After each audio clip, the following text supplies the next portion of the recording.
So now you have to lift up these tape gently, and you pull out this these pieces that was on here. You had to pull these off too.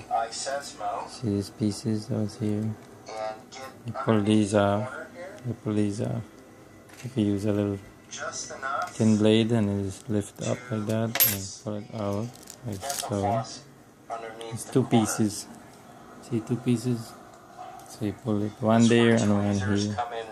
And then the second tape, like these tapes here, you have to take these tape, lift these tapes off so you could get the LCD screen out. So this one and this one, this and this one. So once I have it under that corner, so you gently use a blade and you pull it back. Be careful not to touch the LCD screen.